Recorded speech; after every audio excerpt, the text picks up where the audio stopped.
The jar sat on his front step like an accusation. Harriet Brooks stood 30 feet away in the gray light of early morning, half hidden behind the corner of the livery stable, watching Elias Archer's door with a pounding heart and clenched fists. She had set the jar there before dawn, moving through the cold October air of Caldwell, Kansas like a ghost, telling herself it meant nothing, telling herself it was only neighborly, telling herself the dark, wild plum preserves sealed inside that mason jar were simply a practical gesture from a widow woman to a man who looked like he had not eaten a proper meal in 3 weeks. She had been lying to herself for months. The door opened. Elias stepped out onto the weathered boards of his front porch, his boots already on, his jaw already set in that particular hard line she had memorized against her will. He was 32 years old and built like the frontier itself, wide-shouldered and lean, with dark eyes that seemed to be calculating distances even when he was standing perfectly still. He looked down at the jar. He did not move for a long moment. He bent, picked it up, turned it in the pale light, read the handwriting on the paper label she had tied with a piece of brown twine. Then he set it very carefully on the inside windowsill and went about his morning without a single word. Harriet pressed her back against the rough planks of the livery wall and closed her eyes. She had not expected words. She never got words from Elias Archer. That was the entire problem. That was the trap she had walked into the moment she made the mistake of caring about a man who communicated primarily through silence and weather-hardened action. She had told herself she could live inside that silence. She had told herself a lot of things. 3 days later, she walked around the side of her small clapboard house at the edge of town to find a full cord of freshly split firewood stacked with geometric precision against her south wall. The cuts so clean they looked almost surgical. The wood was still fragrant, pine and cedar mingled together, not the half-rotten salvage timber that was all she could usually afford. This was good wood, new wood. It had cost someone considerable labor and money. There was no note. There was no message of any kind. There was only the wood and the knowledge that it had not been there when she went to bed, and that only one man in the county split logs in that particular tight, economical pattern that left no wasted space. Harriet stood in the cold morning air and felt something break open inside her chest. Not painfully. The way a seed breaks open, with terrible and necessary force, to become something that cannot be taken back. She pressed one hand flat against the fragrant side of a freshly cut pine log and said very quietly to the empty yard, "You stubborn, impossible man." The wind did not answer. Nothing answered. But somewhere across town, she was absolutely certain, Elias Archer was already hard at work on something that required his full attention and left him no time at all to think about feelings. She was wrong about that, though it would take her a very long time to find out. To understand how Harriet Brooks and Elias Archer arrived at this particular standoff, conducted entirely in mason jars and firewood, you have to go back to the spring of 1883, when Harriet first came to Caldwell, Kansas with a dead husband's name, a live child's hand in hers, and a box of household goods that contained every single thing she owned in the world. She had married Thomas Brooks at 19, which was considered slightly late for a woman in central Missouri in 1878. Thomas was a man of good intentions and poor constitution, which turned out to be a combination as useful as a fence built from good intentions and poor lumber. He had coughed his way through 2 Kansas winters trying to make something of a homestead claim 40 miles south of Caldwell, and in February of 1883, he had coughed his last, leaving Harriet at 24 years old with a 5-year-old son named Samuel, a failing claim, and exactly $14 in a tin box hidden under a floorboard. She sold the claim to a cattle syndicate for $60, which felt like a fortune until she calculated what it would cost to establish herself somewhere with a real roof and a real future. She chose Caldwell because it had a school, a doctor, 2 churches, and a reputation as a town that was pulling itself toward permanence after years of being primarily a cattle drive stop on the Kishom Trail. The worst of the trail violence had quieted by then. The last big herds had driven through in 1882. Caldwell in 1883 was a town in the process of deciding whether to become respectable or collapse, and Harriet, who was also in the process of deciding between those same two options, felt a kinship with it. She rented a small clapboard house on the eastern edge of town from a widow named Martha Pendleton who owned several properties and had the sharp, measuring eyes of a woman who had survived considerable difficulty through careful attention to detail. Martha looked Harriet over for about 10 seconds and offered her a reduced rent in exchange for taking in mending work. "I can sew," Harriet told her. "I can also cook, keep accounts, and handle a single-shot Springfield rifle. My husband left me one." Martha's expression shifted from measuring to something that might have been respect. "You'll do," she said. The first 6 months were hard in ways that Harriet had expected and hard in ways she had not. The expected hardships were physical, the loneliness of having no close friends, the grinding exhaustion of stretching money, the relentless practical demands of keeping a small boy fed and clothed and educated. The unexpected hardship was the weight of being entirely responsible for herself. Thomas had not been a strong man, but he had been present, and presence itself had a kind of ballast to it that she had not understood until it was gone. She enrolled Samuel in the school on Jefferson Street in September of 1883, and it was in the schoolyard on the first day, going through the small ritual of leaving a child somewhere and hoping the world would not damage him, that she first had a proper conversation with Elias Archer. She had seen him before. Caldwell was small enough that you saw everyone, and Elias was the kind of man you noticed even when you were trying not to. He ran a livestock operation on a spread about 4 miles east of town, coming in regularly to deal with the Caldwell stockyards and the various businesses that served the cattle trade. He was not loud. He was not charming in any conventional sense. He did not tell jokes at the bar of the Southwestern Hotel or play cards at the Long Branch Saloon, or engage in any of the social performances that most men of his type used to establish themselves in a new community. What he did was show up, do exactly what he had come to do with a precision that impressed people even when they could not quite articulate why, and leave. People knew him the way they knew the North Star, reliably present, orienting, not particularly warm. Harriet had filed him under competent frontier man, not relevant to my situation, and moved on. Then Samuel tried to climb the schoolyard fence on the first day of school, fell off the other side, and sat in the dirt looking too surprised to cry.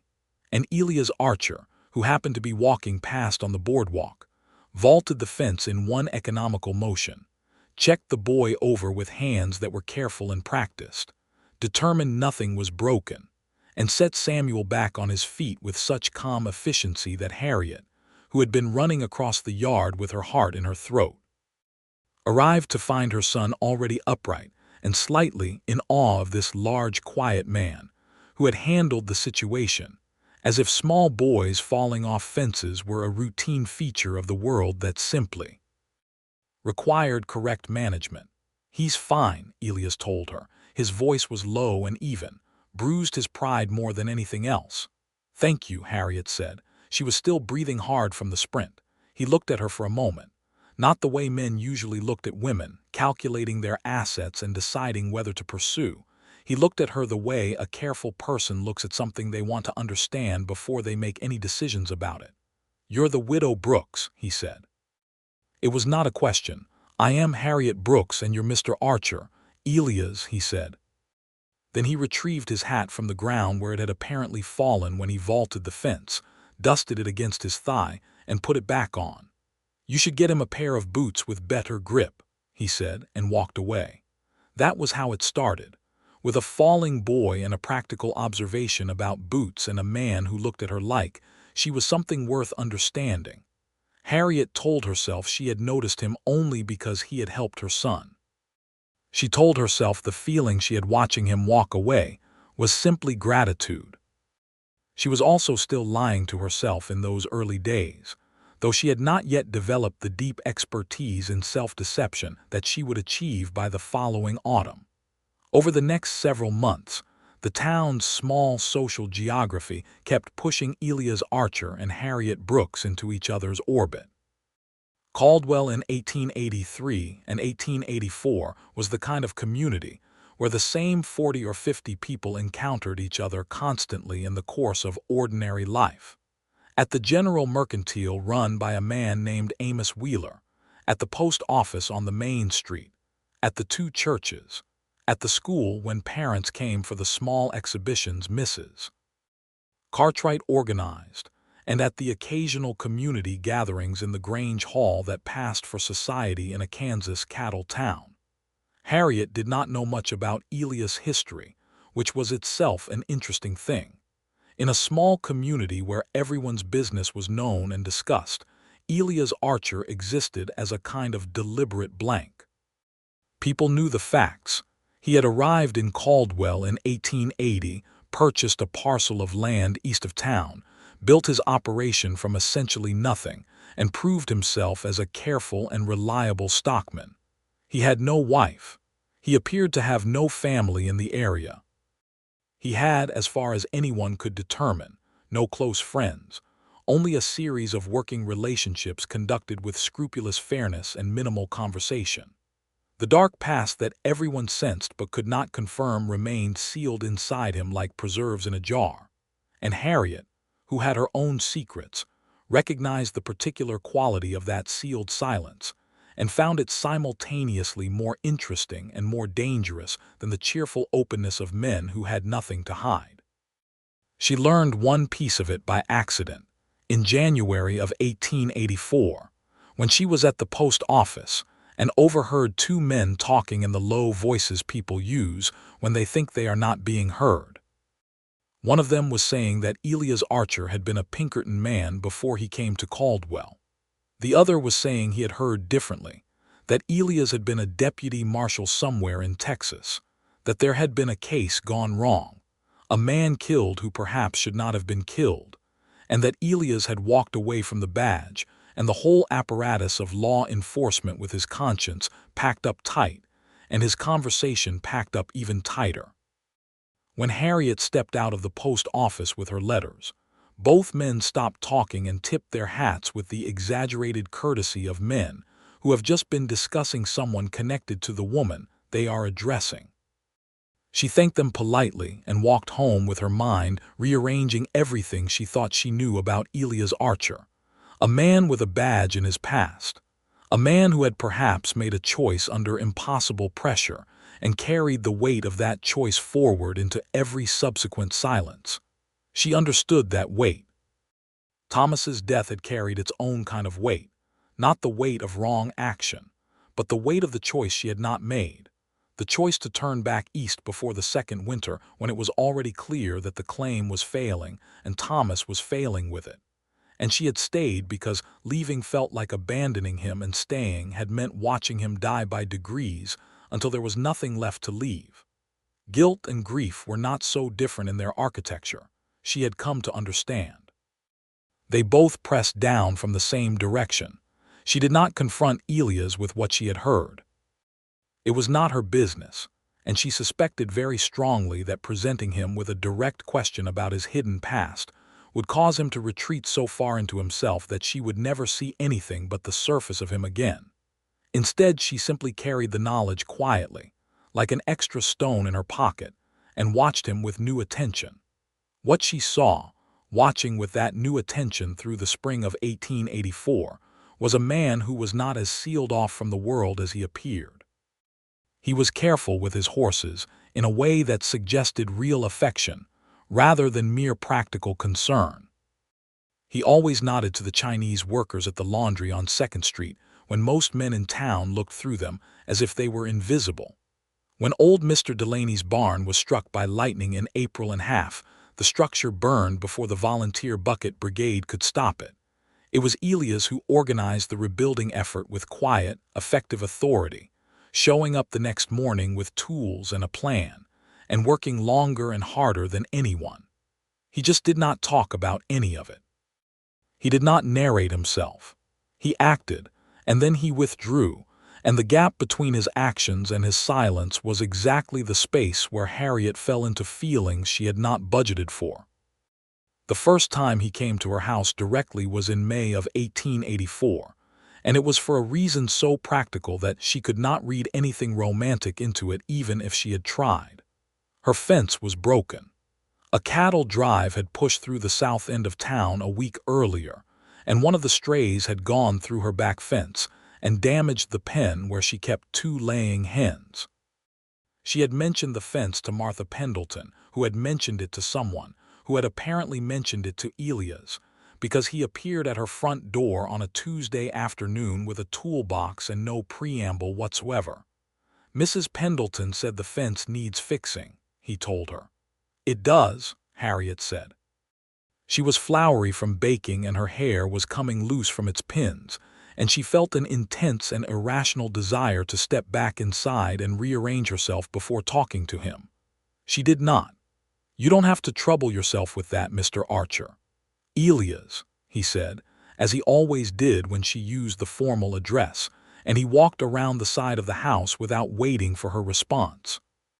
She stood in the doorway for a moment, then wiped her hands on her apron and followed him, because she was not the kind of woman to stand inside while someone worked in her yard. He spent 2 hours fixing the fence with the same precision he seemed to apply to everything, and during those 2 hours they talked, carefully at first, in the disjointed way of people who are unused to personal conversation. He asked about Samuel, and she told him Samuel was doing well in school and had recently become fascinated by maps. He said maps were useful things. She said she had always thought so. She asked about his operation, how the stock looked going into summer. He told her cattle prices were soft and the water situation east of town was uncertain, and then he said something that surprised her, something that broke through the practical surface and revealed a crack of actual feeling. He said, "I built a dam on the creek last fall. I worked on it for 3 weeks. It went out in the spring floods in about 4 hours." The way he said it was not complaining. It was more like a man confessing something he did not have anyone to confess to, and Harriet felt that crack in the surface and matched it with one of her own. "I built a kitchen garden at the claim every year for 2 years, she said. "Every year something killed it before anything was ready. The first year was grasshoppers. The second year was a late frost." He looked at her then, not with the appraising, analytical look she was used to from him, but with something more direct, something that recognized her. "Did you give it up?" he asked. "I have a kitchen garden here that is doing very well," she told him. Something moved across his face. It might have been the beginning of a smile, though it did not quite complete the journey.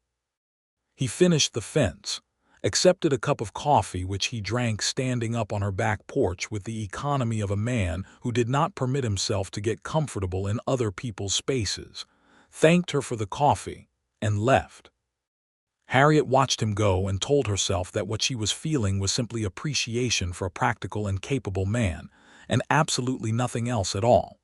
Samuel, who had been watching the fence-fixing operation from his bedroom window with the focused interest of a 6-year-old boy observing something he found impressive, came downstairs at supper and said, "Mr. Archer is very good at nails." "He is," Harriet agreed. "He showed me how to hold a hammer correctly," Samuel said. "He said most people hold it too close to the head, which makes it less powerful."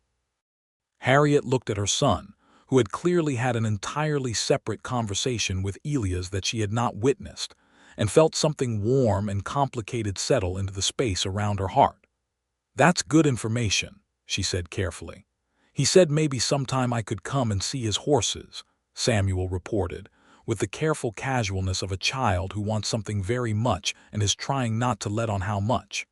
"He said he has a gray mare that just had a foal." "We'll see," Harriet said, which is what mothers say when they mean yes but don't want to commit to it out loud. She lay awake that night for a long time. The frontier dark was very deep and very quiet, and the April stars were extraordinary through her small bedroom window, and she let herself, just for the length of that quiet night, think honestly about what she wanted. She was 25 years old. She was healthy and capable and not afraid of hard work. She had a child to raise and a life to build, and she had been building it carefully and alone for over a year, and she was proud of that. She did not need a man to survive. That was not the question. The question was whether she wanted one, and specifically whether she wanted the one who fixed fences with unnecessary precision and gave hammering lessons to small boys and had eyes that saw right through whatever careful construction she put up around herself. The honest answer in the dark, with no one to hear it, was yes. She wanted exactly that one. God help her. She wanted Elias Archer with his sealed-off dark past, and his magnificent silences, and his terrible way of doing kind things without any softening frame around them.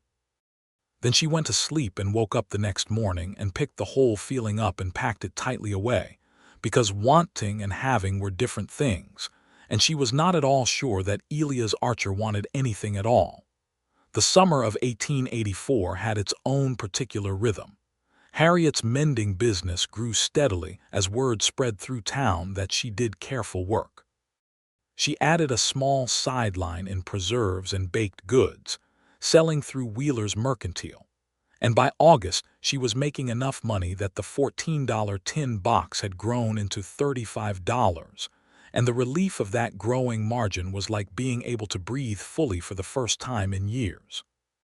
Samuel was 7 now and deeply embedded in the social world of the Caldwell school, which meant Harriet had a constant stream of information about other families in town, and a constant requirement to navigate the social dynamics of mothers who had opinions about everything. She was polite and competent at this, and privately found it somewhat exhausting, having always been more comfortable with honest directness than with the careful oblique communication that passed for social grace in a small town. Elias appeared in her life periodically through the summer in ways that were always practical and never personal. He brought a message from Martha Pendleton once. He told her at Wheeler's store that the road east of town was badly rutted, and she should take the South Fork if she was going anywhere in that direction. He sat near her at the 4th of July gathering and watched the fireworks with Samuel on his knee, without anyone having quite decided how that happened. And the image of her son sitting solemnly against this large, quiet man's chest, while fire flowers broke open over the Kansas sky, was something Harriet could not stop returning to in the weeks afterward. She started making extra preserves. This was a logical thing to do because she was already making them for the Mercantile, and having extra jars was simply practical. And if some small organizing part of her mind was calculating which flavors Elias might prefer without her consciously authorizing that calculation, she pretended not to notice. In August, she made a batch of wild plum preserves from fruit she and Samuel picked along the creek south of town, and when she was filling the jars she found herself making one extra and tying a small paper label around it, and setting it aside, and then staring at it for 3 days trying to decide if she was serious. She was thinking about betrayal. Not betrayal of anyone living, but the betrayal of Thomas's memory, which she still carried with her even though she had loved him gently rather than passionately, had grieved him honestly rather than devastatingly, and had come to understand in the year since his death that what she had felt for him was something real but incomplete, a kind of love that was sufficient for comfort, but not for that deeper thing she had not had a name for, until she started spending time in proximity to Elias Archer. She thought, Thomas is dead and I am alive and he would not want me to be alone. He was a kind man. He would have wanted her to find something better than loneliness. Then she thought, I am thinking about putting a jar of preserves on a man's front step like a courting signal, which is quite possibly the most self-revealing thing I have ever done. And if he does not understand what it means, I will have to live in this town alongside my humiliation forever. She put the jar on his step anyway, in the gray dark before anyone was stirring, and then she hid behind the livery and watched him pick it up and carry it inside and say nothing at all. And 3 days after that, the cord of fresh wood appeared against her south wall, stacked with that terrible precise care, and Harriet understood that she had sent a signal and he had sent one back, and they were still not speaking of it, and she could not decide if this was the most romantic thing that had ever happened to her or the most maddening. It was both, as it turned out. The wood changed something in the invisible negotiation between them. Harriet felt it, and she was fairly certain Elias felt it, though his feelings remained as locked away as ever. Their encounters at Wheeler's store and on the street took on a different quality, a new layer of awareness beneath the practical surface. He looked at her for slightly longer than necessary. She found herself angling her errands to pass the places where he was most likely to be. Samuel, who had the social instincts of a young person uncorrupted by self-consciousness, simply announced one afternoon in October that he liked Mr. Archer very much and hoped he would come to supper sometime. Harriet nearly knocked over the water pitcher. "That's a kind thought, Samuel," she said with enormous composure. "He eats at the hotel," Samuel reported. "That seems very lonely." "The food at the hotel isn't very good. I heard Mr. Wheeler say so." "You hear quite a lot," Harriet said. "I pay attention," Samuel told her with dignity. She did not that day invite Elias to supper, but she thought about it for 2 weeks, turning the idea over and examining it from every angle, and what stopped her was not the fear of rejection but something more specific and more troubling. She had heard something, second-hand through Martha Pendleton's efficient information network, that suggested Elias might be planning to leave Caldwell. The cattle operation had been difficult in 1884. The market was soft, as he had said in May, and a late drought had made the water situation east of town genuinely problematic. One of the larger operations had bought out 3 smaller claims in September, and there was talk that Elias' land was being looked at. Martha had heard from her source at the land office that there had been an inquiry.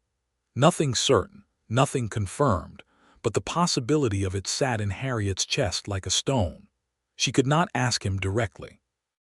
Or rather, she could not do it in the oblique, circling way she had been conducting their entire relationship. She thought about what it would mean if he left, and the shape of that absence was so specific and so large that she had to put it firmly away and go make herself very busy with something practical. She made more preserves. Blackberry this time, a late harvest from the patch behind Mrs. Rodriguez's property that Mrs. Rodriguez had said anyone was welcome to pick from. She made a full batch and 1 extra jar, and she put it on the kitchen table and looked at it and thought, "This is not enough." Sending him jars of preserves in the dead of night is not a plan. It is not a path. It is a woman communicating through glass and sugar because she does not know how to say the thing she means. What she meant was, "Stay." What she meant was, "I am here and I have been watching you and I have understood things about you that you have not said out loud, and I think you have understood things about me, and I don't want you to leave." What she meant was, "I know you have a dark past packed away somewhere inside you that you will not speak of, and I have my own locked away weight, and I think possibly 2 people who both understand the architecture of carried guilt can build something real together out of that shared understanding."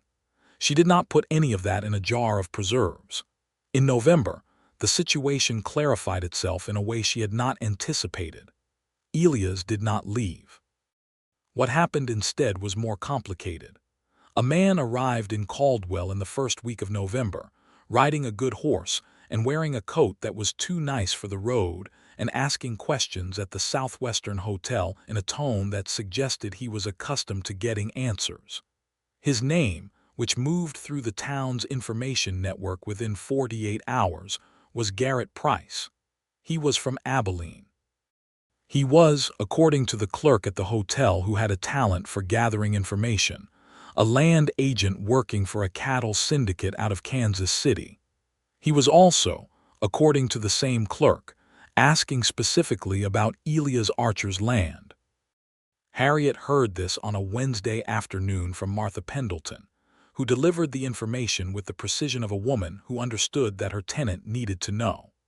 Martha had also, it became clear, already spoken to Elias about Price's arrival, because Martha Pendleton ran Caldwell's informal information economy with the efficiency of a central bank and the ethics of someone who had decided long ago that useful information was a form of community service. "He's going to try to pressure Archer into selling," Martha told Harriet. "The syndicate has been buying up everything east of town for 2 years. Archer's parcel is the last one they need to control the water rights to the East Creek. Can they force a sale?" Harriet asked. "Not directly," Martha said, "but there are ways to make a man's position uncomfortable enough that selling looks better than holding." Harriet thought about this for the rest of the day. She thought about hidden motives and traps, about the kind of pressure that could be brought to bear on a man who was already operating on tight margins in a difficult year, and she felt a protective anger rise in her that she recognized as something beyond neighborly concern. This was personal. She was angry on behalf of a man who had not asked her to be, and that fact told her something unambiguous about where she stood. On Thursday morning she was at Wheeler's Mercantile when Elias came in, and for the first time in months she approached him directly instead of waiting for some natural intersection of their paths. "Mr. Wheeler," she said, "could you give Mr. Archer and me a moment?" Amos Wheeler, who was not insensitive to human drama and was also a little afraid of Harriet Brooks when she had that particular set to her jaw, found an urgent reason to check inventory in the back room. Elias looked at her. He was still and watchful in the way he always was, but there was something else in it now, a quality of readiness that she recognized as the thing that must have made him good at whatever he had been before he came to Caldwell. "Garrett Price," she said simply. A muscle moved in his jaw. "You've heard." "Martha tells me everything eventually," she said. "Elias, what is he offering?" It was the first time she had used his given name without being prompted to it, and she watched him register that. He was quiet for a moment, looking at her with those measuring dark eyes. "Enough," he said. "Enough that if the water situation doesn't improve and the market stays where it is, refusing looks like stubbornness over sense."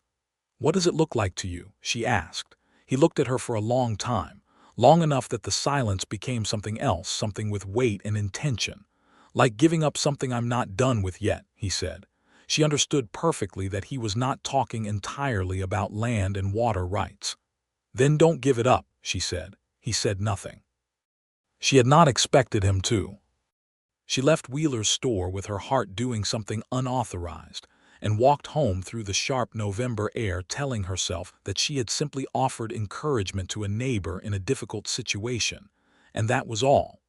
What happened next happened quickly, in the compressed way that events move when things that have been building for a long time finally reach a breaking point. Garrett Price made his formal offer to Elias on Friday. The amount, which Harriet did not know precisely but heard through Martha to be substantial, represented more money than Elias' operation had generated in 2 years. Price was smooth and well-practiced at this kind of transaction, and he presented the offer with the confidence of a man who understood that financial pressure, properly applied, was as effective as any more direct form of coercion. Elias, according to the source at the hotel who had apparently observed the meeting, listened to the entire offer without expression, thanked Price for his time, and said he would consider it. Price, apparently satisfied that consideration was the first step toward acceptance, settled in at the Southwestern Hotel and made himself at home. On Saturday morning, Harriet found a sealed envelope tucked under her front door when she came downstairs to start the kitchen fire. The handwriting on the outside was the economical, clear script of a man who was not demonstrative but was precise. Her name. No other address. She opened it standing in the cold kitchen before she had her boots on properly. The note inside contained exactly 40 words. She counted them because she could not quite believe so much had been compressed into such a small space. It said, "I have been trying to think of the correct way to tell you something for approximately 4 months. I have not found a correct way. I will be at the South Road at 9 o'clock Sunday morning if you are willing to hear an incorrect one. Elias. Harriet read it 3 times. Then she sat down on the kitchen bench and did something she had not done since the months immediately following Thomas's death. She allowed herself to cry, briefly and completely, not from grief, but from the relief of being reached for by someone who had been standing just out of arm's length for a very long time. Then she dried her face, put her boots on properly, and went about her Saturday with the particular focused calm of a woman who has something very important to look forward to. Sunday morning was cold and bright, one of those November days in Kansas when the sky is so blue it hurts, and the light lies across the flat land at an angle that makes everything look both harsh and beautiful simultaneously. Harriet told Samuel she was going for a short walk and would be back before church, and she walked to the South Road at 8:55 with her hands in her coat pockets and her heart in her throat. Elias was already there, which she had somehow known he would be. He was standing beside a gray horse she recognized as one of his working horses, not a riding horse dressed up to impress, just the gray, and he had his hat in his hands, which she understood was the closest thing to vulnerability she was ever likely to see from him. They stood there for a moment in the cold, brilliant morning, looking at each other. "Say the incorrect way," she told him. He took a breath. "I came to Caldwell because I needed to be somewhere quiet," he said. "I had been somewhere very loud for a long time. Not loud the way you might think. Loud in the way where everything you do has consequences you can't take back, and you have to live inside those consequences permanently." She did not speak. She let him have the silence. "I killed a man in Texas," he said, "in the line of duty as a deputy marshal, which is the correct language for it, the language that means it was legal and authorized and I should not be troubled by it. He was reaching for a gun. The situation was what it was, but there was a family, a wife, children, and the weight of that is not something that fits correctly inside legal authorization." He looked down at the hat in his hands. "I don't tell this to most people." "I know," she said. "I heard a version of it at the post office, but I wanted to hear yours." Something shifted in his face. "You knew." "Since January," she said. "And you've been putting jars of preserves on my step," he said. There was something in his voice that was not quite amusement but was adjacent to it, and it was the most human sound she had ever heard from him. "And you've been splitting me firewood," she pointed out. "Yes," he said. He looked at her. Harriet. Her name in his mouth for the first time, no title, just her name. "I understand carried weight," she told him. "I have my own kind, not the same as yours but the same architecture. Thomas didn't have to die if I had chosen differently. I know that, I carry it." He looked at her for a long moment. "That's not the same." "No," she agreed. "It isn't. I didn't say it was the same. I said I understand the architecture." He was quiet. Then he said, very carefully, as if testing each word before committing to it, "I don't want to leave Caldwell." "Then don't," she said again. "Price's offer is real," he said. "The water situation east of town is a genuine problem. I may not be able to hold the land through another difficult year." "What if the water situation improved?" she asked. He frowned slightly. "How would it improve?" "I have been keeping accounts for 2 years," she said. "I know where money is and where it isn't in this town. Martha Pendleton has capital she doesn't use aggressively. She told me 3 months ago she was looking for a sound investment. Creek water rights on the East Land are a sound investment if managed properly." He stared at her. "You've been thinking about my water rights." "I've been thinking about you," she said, and there it was, plain and direct, the honest thing she had been sealed away from for months. "I've been thinking about you since May when you fixed my fence and drank your coffee standing up like you didn't dare get comfortable. I have been making extra preserves and losing sleep and trying to decide what I want. And what I want is for you to have a reason to stay, and for that reason to include me." The silence that followed this was the longest silence she had ever sat inside, and she had sat inside many. The gray horse moved its head and breathed a white cloud in the cold air. Somewhere behind them, a meadowlark called from a fence post, which was unusual for November, as if the season itself was making an exception. Elias took 2 steps toward her and stopped. He was close enough now that she could see the exact texture of the dark in his eyes, and what she saw there was not the locked-off blankness she had spent 8 months reading, but something raw and unguarded, and almost frightened in the way that something is frightened when it wants something very much and does not trust that it will be allowed to have it. "I have nothing to offer, that's certain," he said. "The land may still have to go. The operation may not recover. I have more past behind me than I know what to do with. I have a child and a mending business and $35, she said. "We can both be uncertain together." He reached out and took her hand, and his grip was exactly as careful and deliberate as everything else he did, and she felt it through her whole body like a chord struck on an instrument that had been silent for a long time. "All right," he said quietly. "All right," she agreed. They stood there in the cold November morning for a few minutes more, her hand in his, the gray horse patient beside them, the blue sky vast and indifferent above the flat Kansas land. And it was not dramatic, and it was not like the stories in the dime novels that circulated at Wheeler's, and it was the most important moment of Harriet Brooks's adult life. The practical business of Elias' water situation moved faster than either of them expected, because Martha Pendleton moved very fast when she had decided something was worth doing.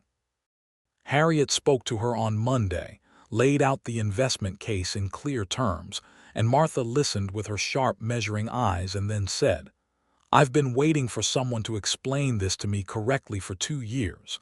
I'll speak to Archer this week." She spoke to Elias on Tuesday. By Thursday, they had the outline of an arrangement. Martha would provide capital to fund an improved water management system on the East Creek, taking a minority partnership interest in the land operation, with defined terms and exit conditions. It was not charity and it was not rescue. It was a business arrangement between people who understood value.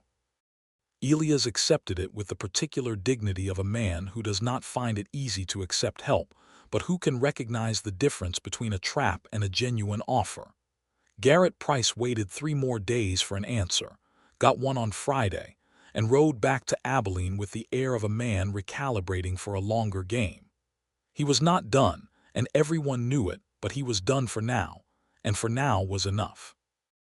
Elias spent the winter building the improved water system, which was a significant engineering project for one man with occasional assistance, and Harriet watched it progress from town and brought him food on his work days with less self-consciousness than she had once brought jars of preserves. Samuel came with her on Saturdays, and it became a kind of expedition that the boy looked forward to all week. The ride out to the East Creek to see what progress Mr. Archer had made and learn things about water and stone, and how to think about a problem before you started trying to solve it. Elias was good with Samuel in a way that was completely unperformative.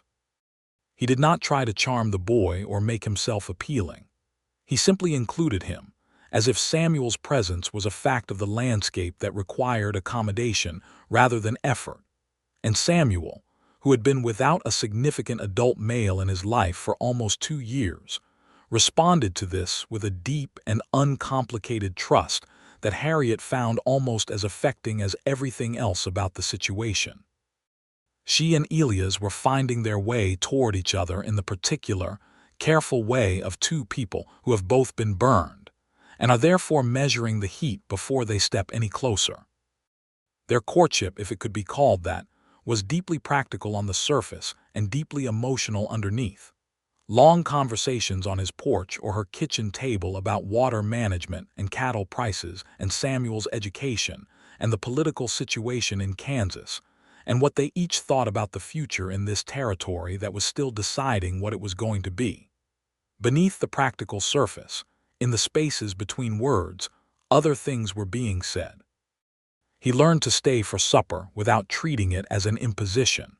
She learned to leave silences alone and let them mean what they meant without filling them anxiously with words.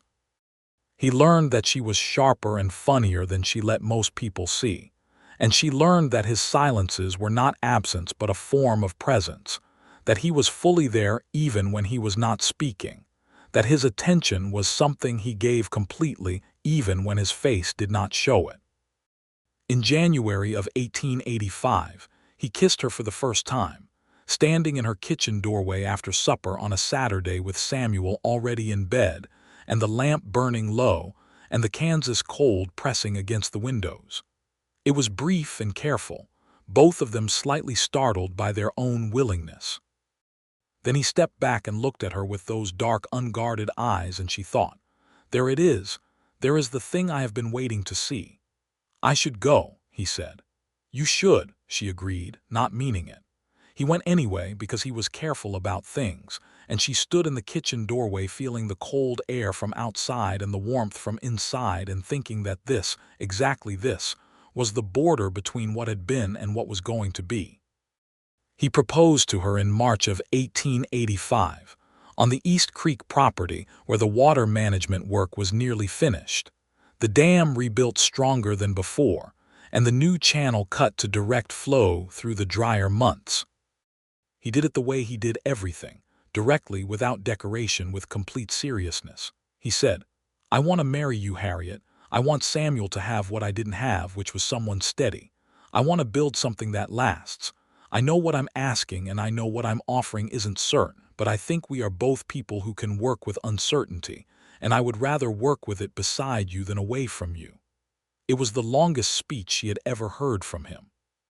She recognized what it had cost him, this precise and unsentimental declaration, and she loved him for it in exactly the way she loved him for the firewood and the fence and the careful cup of coffee and the 40-word note and every other quietly extraordinary thing he had done. "Yes," she said. "Obviously, yes."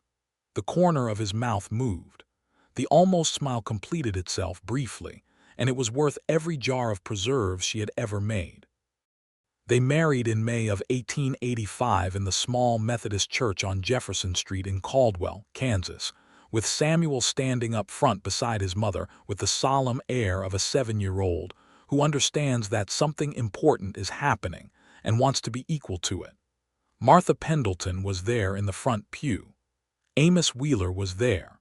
Mrs. Cartwright from the school came with 2 of the other teachers. A dozen other people who had watched this particular story develop over 2 years came to witness its formal chapter. The minister said the words and Elias said his with the same careful deliberateness he brought to everything, and Harriet said hers clearly and without trembling because she was not afraid of any part of this. She had been afraid of many things in her life: the darkness of the homestead, the cost of Thomas's death, the gap between wanting and having, but she was not afraid of this man or of the life they were beginning together. When Elias kissed her in front of the witnesses, it was still brief, still careful, because he was who he was and he did not perform for crowds, but his hands were gentle on her face, and his eyes, when he pulled back, were entirely open, which was the most extraordinary thing she had seen him do in public. Samuel immediately reached up and took Elias' hand, which caused the assembled witnesses to produce the kind of sound that an assembled crowd makes when something cuts through straight to the heart. The first year of their marriage was the education of 2 careful, self-sufficient people learning to share a life they had each been building alone. They moved into the East property house that Elias had expanded through the winter, adding a proper kitchen and a second bedroom for Samuel and a porch that caught the evening light, and the house smelled like fresh pine and wood smoke and was the most specific and physical home Harriet had ever had. Elias learned to have his coffee sitting down. Harriet learned to let him fix things without offering to help. They fought occasionally, with the particular intensity of 2 people who are not used to having their habits challenged, and their arguments were always about practical things on the surface, and always about trust and accommodation underneath, and they always resolved them because they were both more committed to the resolution than to being right. The water management work paid off in the summer of 1885, when a dry spell hit the surrounding area, but the East Creek stayed reliable through July and August, and Elias cattle came through the summer in better condition than almost anyone else in the county. Martha Pendleton's investment looked smarter every week. Garrett Price made one more appearance in August with a revised offer, accompanied by a lawyer from Kansas City, and the clear implication of more organized pressure to come. Elias met with him at Wheeler's store with Harriet present, which was not customary, and which Price clearly had not expected. He addressed himself exclusively to Elias, in the way of men who make themselves deliberately blind to women's presence as a business tactic. Harriet let this go for approximately 4 minutes and then said, with the polite precision of someone who has spent 2 years keeping accounts and knows exactly how to lay out a financial case, "Mr. Price, you're offering approximately 70% of market value based on last year's water access issues, but as you can see from the July and August figures, which Mr. Wheeler has the records of, the water situation has been resolved. The correct offer, if you genuinely want the property, is about 40% higher than what you've named, and even then I think we'd decline." Price looked at her. He looked at Elias. Elias looked back at him with an expression that communicated, entirely without words, that the answer was no, and had been no before the meeting started, and would continue to be no for the foreseeable future.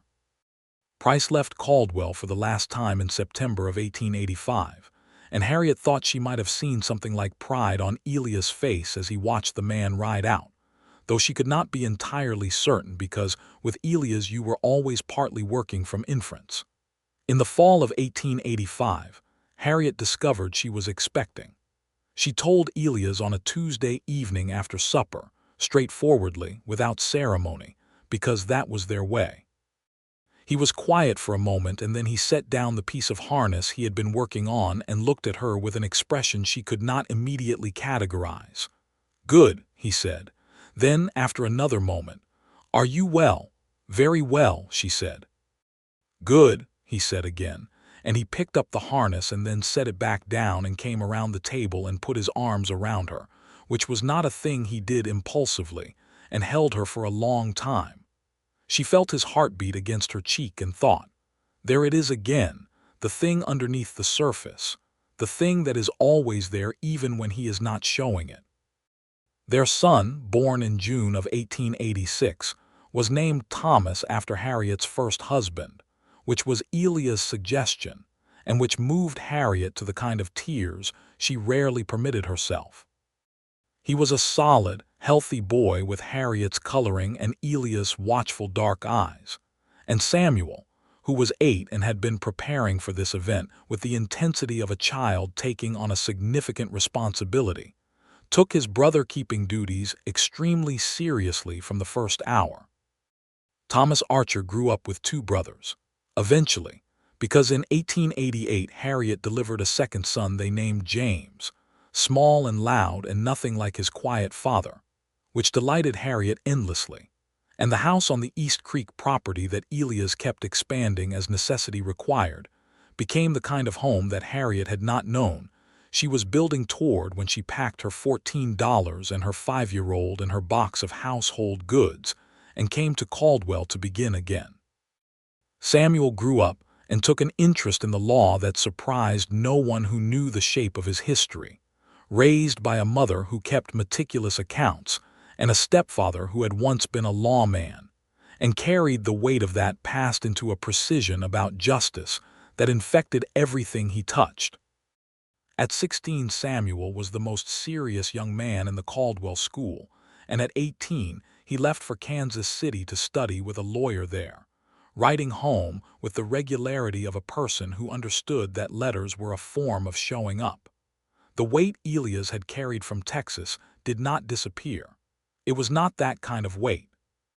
But Harriet watched it over the years become something he had integrated rather than something that was integrating him, which was different, and she thought that was the best that could be asked. The man who had killed someone in the line of duty was still inside the man who fixed fences and split firewood and held his wife in the kitchen, and taught his sons the correct way to think through a problem before trying to solve it. But the relationship between those 2 men had reached a kind of equilibrium that did not require silence to maintain itself. He talked to her about it, eventually. Not all at once, but in pieces over years, the way a sealed room is opened, cautiously and with attention to the air inside. She listened every time with the complete attention she had learned to give to his words, because he did not use many of them, and the ones he used were always the ones he meant. The year 1888 brought significant change to Caldwell. The cattle trade that had defined the town was shifting. The great trail drives were genuinely over by then, the railroads having reorganized the geography of beef in ways that made the old Kisham route obsolete. Caldwell was navigating what kind of town it would become, and many of the businesses that had existed to serve the cattle trade were adapting or closing. Elias, whose operation had always been livestock rather than trail work, was better positioned than many. The land east of town had become genuinely valuable as agricultural settlement expanded through the territory, and Martha Pendleton's water rights investment had appreciated substantially. They were not wealthy by any measure Harriet had grown up with, but they were stable, which in the frontier meant something closer to wealthy than the word usually implied. In the spring of 1889, the Oklahoma Territory opened for settlement in the great land run that brought thousands of people flooding south across the Kansas border. Caldwell sat at the edge of this, and for a few wild months the town was louder and stranger than it had been in years, as people organized and prepared and debated and speculated. The energy of it was both exciting and exhausting, the sense of a world expanding so fast it could not quite contain itself. Harriet and Elias watched the land run fever with the particular equanimity of people who had already found their place and were not looking for another one. They had built what they came here to build. The East property was theirs, legally clear and practically sound. Their sons were healthy and growing.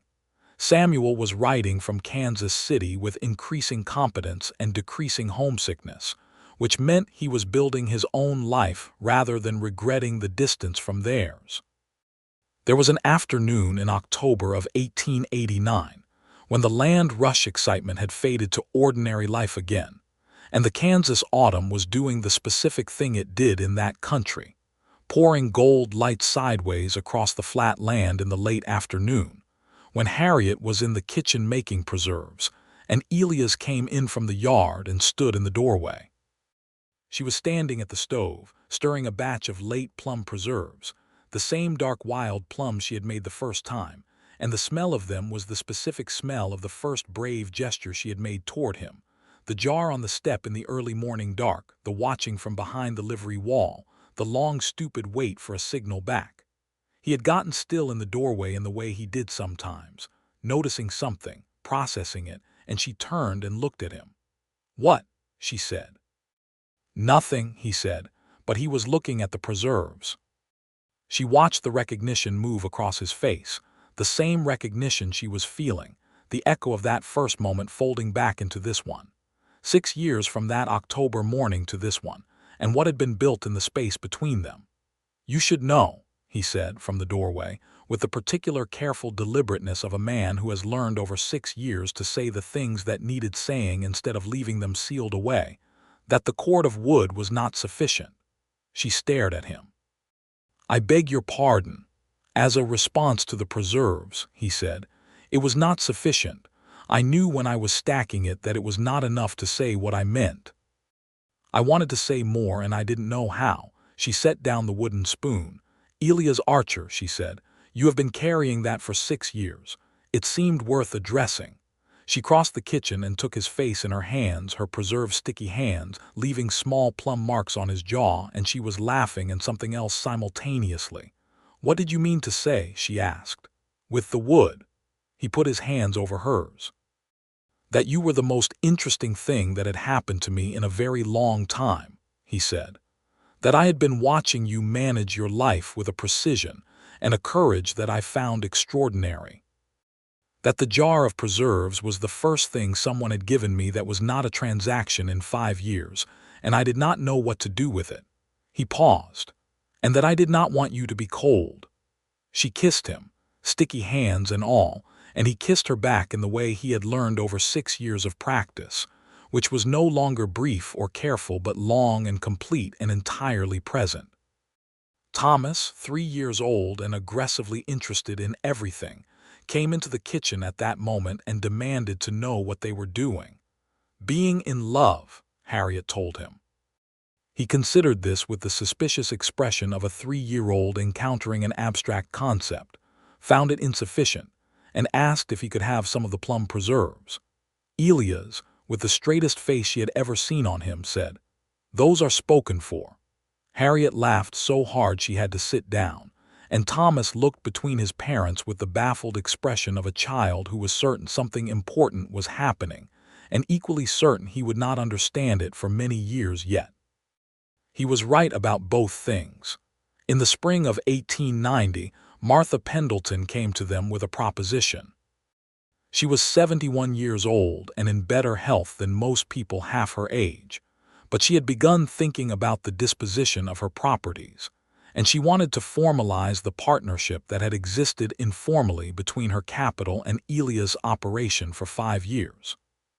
She proposed a structure that would consolidate the water rights, the East Land, and 2 of her properties in town into a single entity that would pass cleanly to Elias and Harriet, rather than fragmenting through the legal complexities she had seen tear apart other families' legacies.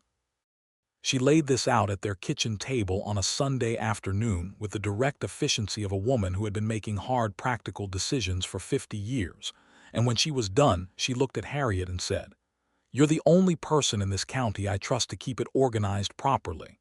"That might be the nicest thing you've ever said to me," Harriet told her. "I said it because it's true," Martha said, which was the nicest thing Martha Pendleton knew how to say. They signed the agreement in June of 1890, and James, who was 2 and operating under the conviction that any gathering of adults at the kitchen table was a gathering in his honor, sat on his mother's lap and drooled on the papers with an authority that Martha Pendleton acknowledged with more warmth than she showed most people. Samuel came home for Christmas in 1890, taller and more deliberate and already carrying something of his stepfather's quality of careful attention, and spent 2 weeks that were partly homecoming and partly an extended education in everything that had changed and everything that had not.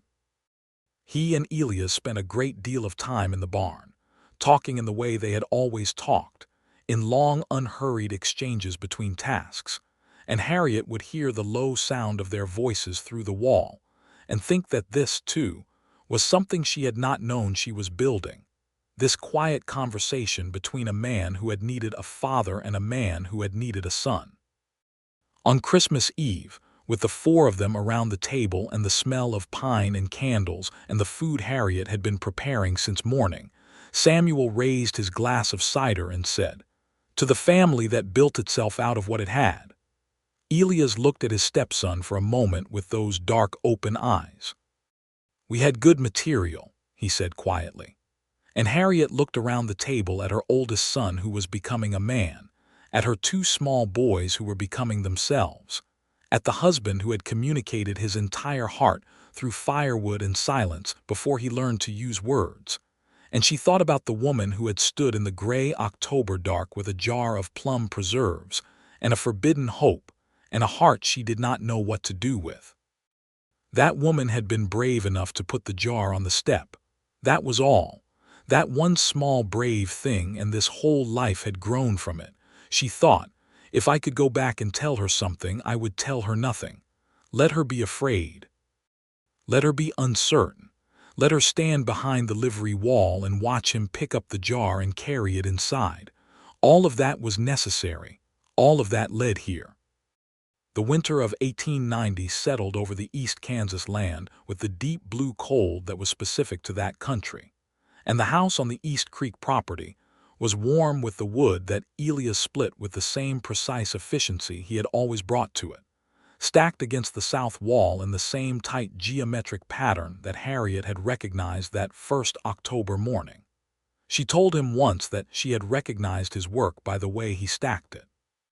He had been quiet for a moment and then said that he had always stacked wood the same way and had not considered that it might be identifying. "It was the most romantic thing anyone had ever done for me," she told him honestly. "The whole chord of it." He processed this with his usual internal deliberateness. Then he said, "You set a low bar." "I was a widow in a frontier town trying to keep a small boy warm," she said.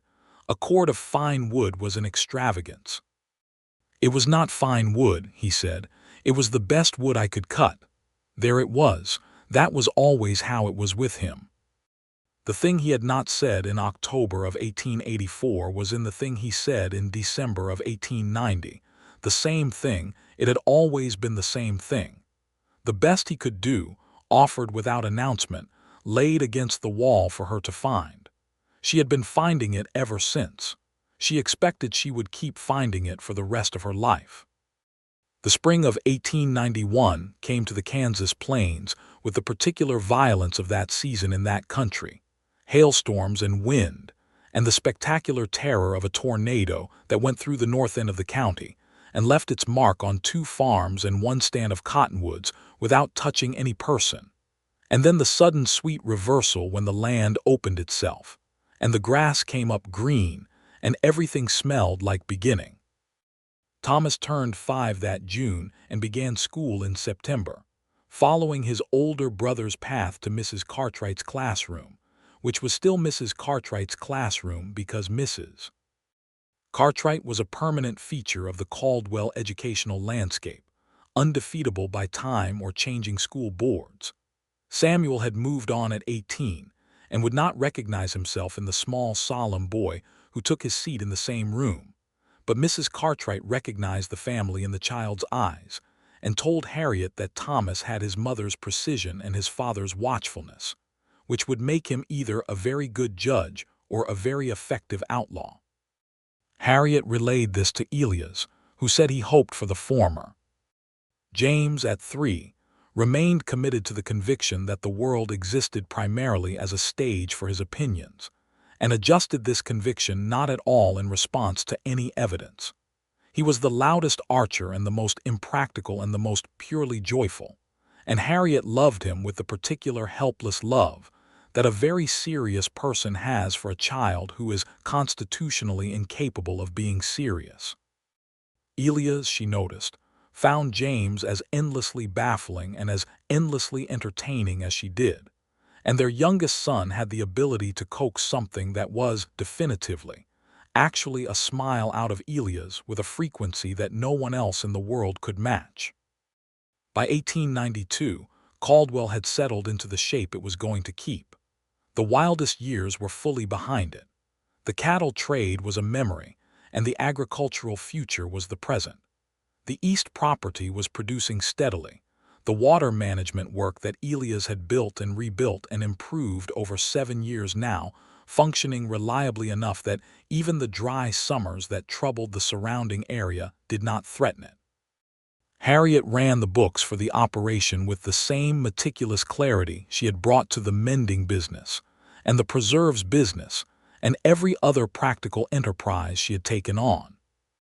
She also ran, by this point, something that had grown organically from the initial partnership with Martha Pendleton, a small property management concern that handled accounts for several Caldwell landowners, organized informally around the model that Martha had developed, and that Harriet had expanded with her particular combination of numerical precision and social intelligence. It was not how she had imagined her life at 24, standing in a clapboard house with $35 and a box of household goods. But the imagination of the self at 24 is a limited instrument, and the actual texture of the life she was living in 1892 was rich and specific in ways that no imagining could have anticipated. It was rich in the ordinary way. The children's voices in the morning, the particular light through the east kitchen windows, the smell of coffee and firewood and preserves, the feel of the land in different seasons, the specific quality of knowing a place so well that you were woven into it, and it was woven into you. And it was rich in the extraordinary way. The man across the table who had handed her his history in pieces over years, who had learned to be present in ways he had forgotten or never known, who fixed things with meticulous care and split wood in his recognizable precise pattern, and held her at night with the same complete attention he brought to everything. She still made preserves every fall. Dark wild plum preserves from the patch south of town, blackberry from wherever she could find them, apple from the small orchard that Elias had planted in 1887 along the south fence line, and which had now grown large enough to produce a real harvest. She had stopped putting them anonymously on anyone's step. She did not need to. What she had needed to say with that first jar had been said, confirmed, built into the permanent structure of the life she was living. But every year in October, when she was filling the jars and tying the paper labels and the kitchen smelled like plum sugar and wood smoke, she and Elias would have some version of the same conversation, the one that was never quite the same conversation twice, because it was really a conversation about the whole story, about who they had been and what they had risked and what they had been given in return. Sometimes he would come in from the yard and stand in the kitchen doorway and look at the jars on the counter, and she would see the recognition move through his face. Sometimes she would look up from the work and find him watching her with the particular dark open quality that she had first seen on a cold November morning on the South Road, and that still, 9 years on, made something move through her chest. Once she asked him if he had known, that first morning, what the jar meant. He said, "I knew something. I didn't know what to do with it." "You did the right thing," she said. He considered this. "I split wood," he said. "That was all I knew how to do." It was exactly right, she told him. It was precisely exactly right. He looked at her for a long moment, that look that was fully open, fully present, the one that had taken years of patient, careful love to arrive at from the sealed and silent man she had first watched pick up a jar in the gray morning dark. "You should know," he said, very quietly, "that every cord of wood I have split since October of 1884 has been for you, even when it was for the fire. Even when it was for the cattle operation, all of it." Harriet set down the ladle. The preserves could wait. She crossed the kitchen and she kissed her husband in the way she had been kissing him for 7 years, which was with the full knowledge of who he was and who she was and what they had chosen, and what that choosing had cost and what it had given back. And outside the window of the kitchen on the East Kansas property, the October sun was doing the thing it did in that season and that country, lying low and golden across the flat land, and the smell of plum preserves was everywhere, sweet and dark and permanent. From somewhere in the house came the thunderous sound of James falling off something, followed by his entirely undeterred report that he was fine, followed by the somewhat older and more authoritative voice of Thomas saying that James was not fine and should be more careful, followed by silence that indicated James had argued his way out of the situation by sheer force of personality. Elias broke the kiss and tilted his head toward the sound of his sons. "He takes after you," he said. "He absolutely does not," Harriet said. "He takes after no one in this family. He is entirely his own creation. He has your stubbornness. I prefer to call it resolve." "You prefer to call all of your stubbornness resolve." She laughed, and he was smiling, that completed smile that was still rare enough to be extraordinary, and she held onto the front of his shirt for a moment and looked up at him. "All right," she said, with the same word she had used on a cold November morning 7 years ago, the word that had meant yes to everything. "All right," he said back, the same word, the same meaning. The October light poured through the kitchen window, and the preserves sat in their jars, and Elias Archer held his wife in the kitchen of the home they had built together. And the cord of wood against the south wall was stacked with the same precision as always, and nothing that had been left unsaid between them remained unsaid, and everything that had been sealed away was open now, warm and permanent as the season's preserves, made to last the whole long winter and beyond.